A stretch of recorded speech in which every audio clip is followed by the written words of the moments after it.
وقتتون به خیر و خوشی. نحوه صحیح ورز دادن گل رو در قالب این پست آموزشی می‌بینید و توضیحاتش رو هم میدم براتون.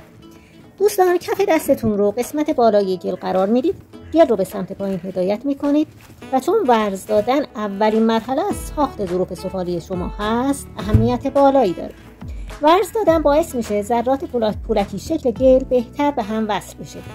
هیچ وقت گل رو به سمت عقب و مخالف جهت دست‌ها پهن نمی‌کنید، چون موقع جمع کردن گل باعث ایجاد حباب میشه و در حین اجرا در تکنیک ورقه‌ای به چشم میاد و کارت رو مشکل میکنه. گل رو اونقدر باید ورز بدی که بافت نرم و لطیفی پیدا کنه و حالت خشکی و شکنندگی نداشته باشه. اگه تازه کار هستی حتمی سرعت عمل پایینی داری، پس یک مقدار رطوبت گلت رو بیشتر در نظر بگیر. یادتم باشه گل به هیچ وجه نباید بدون حفاظ نایلونی نگهداری بشه، چون سریع خشک میشه و تمام وقت و زحمتی که برای ورز دادن گل کشیدی به باد میره.